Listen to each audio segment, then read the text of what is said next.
Hey guys, Patrick R. with TFB TV, and I am still here in Austria, and we're going to take a look at Kahles. Joseph, thanks so much for having us here at Kahles. We can't wait to see how you guys are making these scopes, because you guys are one of the only manufacturers in the world that do both right and left-handed scopes. So I'm really excited to see it out, see how you guys build them, and you want to get to it? Sure, Patrick, sure. You're wonderful. very welcome. Thank you. All right, wonderful. Thank you. Let's go.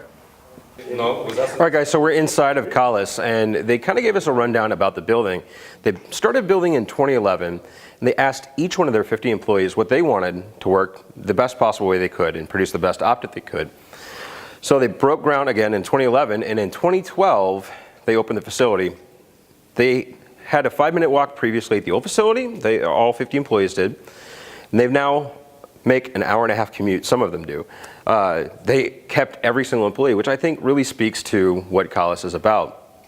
And I can see why Ritter and Stark has kind of used the Kahles scope on the SX1 as well as the new SLX rifles, because it really does fit with Ritter and Stark's mentality as well as Kahles, and I feel it's very Austrian.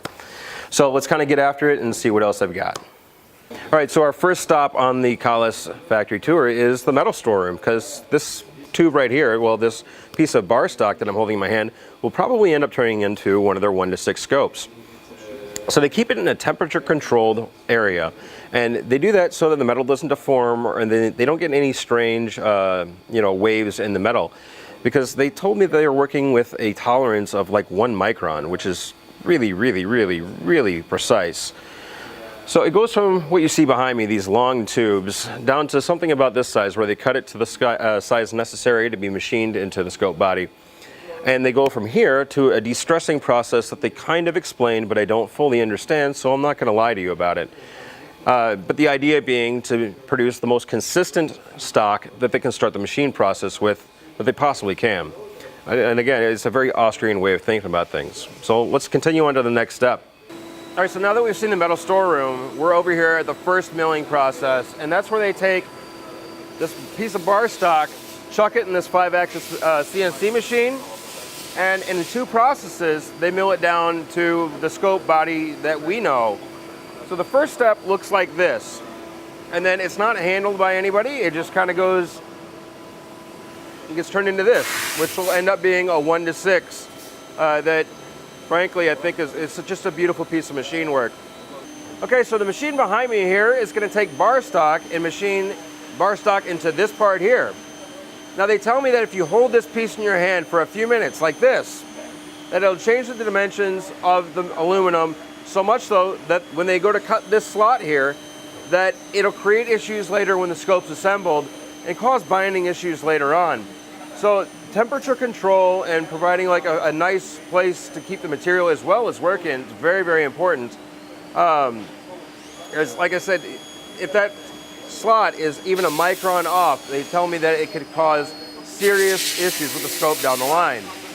All right, so now in this part of the process, this parallax knob, for example, is very, very shiny, and they want to make sure that it's got a nice uniform finish for when they anodize it later. So what they're going to do is stick it in this media blaster behind me, and they end up with this finish here, which Kahles spent a lot of time perfecting. And the cool thing about it, and what people don't really realize, is it offers a little bit of a adhesion between the rings and the scope body.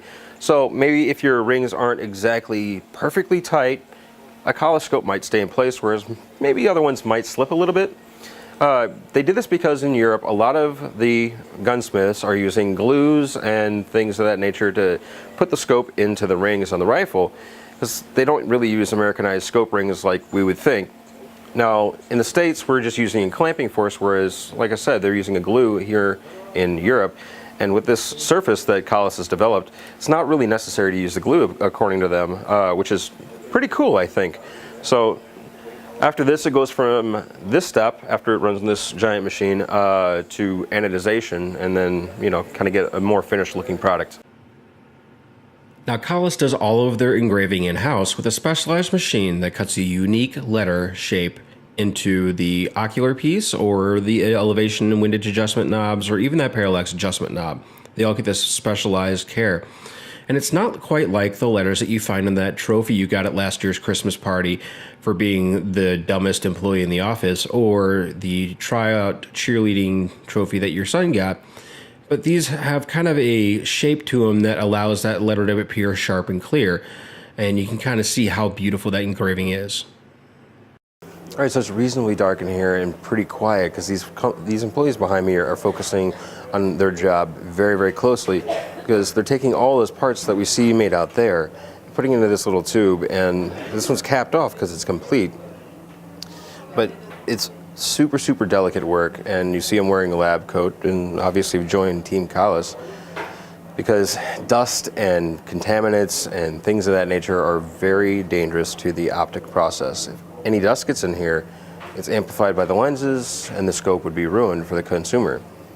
Now you see them taking a great amount of care when they put these scopes together, and he's applying some glue and then removing a little bit of excess and just making sure that everything is 100%. And he looks like a jeweler because it requires that much precision and care, that you would find when you're talking about old world watchmakers.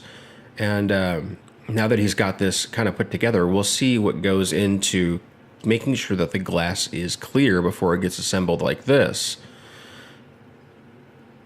Now, these scope tubes here have already been pre-assembled and they're pretty much good to go at this point, but before they get to that point, all of the pieces of glass inside of the tube have to go through this careful cleaning process to make sure that it is a dust, lint, and dirt-free lens. Like I said, a little piece of dust can ruin it. All right, so we're at the last stage of the process. So they've assembled the scope, they've machined everything, it's cleaned and dust-free, and now it's going to be checked against the target downrange, which I'll show you a picture of it. I can't show you how they have the system set up because it's too cool and they don't want anybody else to steal it. Anyhow, this is a reference scope, so every scope that leaves this factory has to be at least this good. And I'm going to tell you, it's pretty darn good.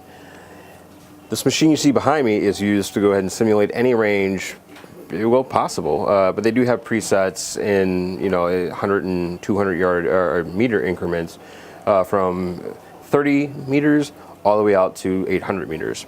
So you set it in to the cradle here, kind of line it up with the target downrange, well, down across the room rather, and they can check turret tracking and parallax and all that good stuff and make sure it's all perfect and ready for the consumer.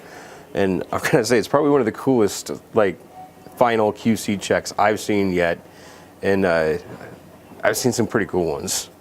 All right, so we stopped at their little in-house museum to take a look at some of the different models that Kahles has produced over the years.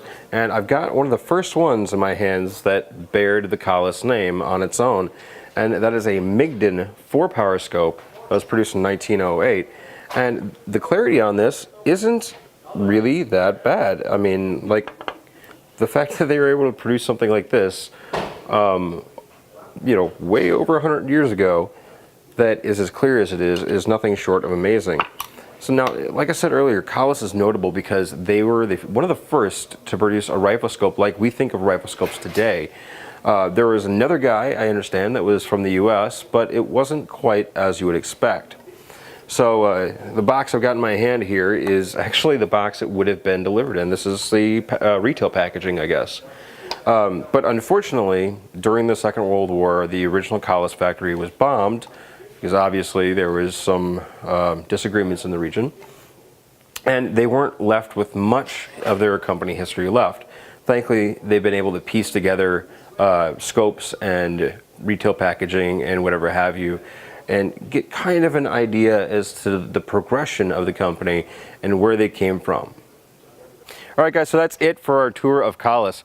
And we can really see the care and precision put into every step of producing the rifle scope. It's quite outstanding, and this attention to detail results in a product that's one of the best in the world. Like I said, they're notable that they were the inventors of the modern rifle scope, which I think is really awesome that they're still in production today. They're still producing some of the best scopes in the world. Well, from the only scope in the world to some of the best. It's a pretty good track record, I think. Anyhow, thanks to our sponsors, ProxyBid and Ventura Munitions. Check them out down in the description, and we'll see you guys later. Bye.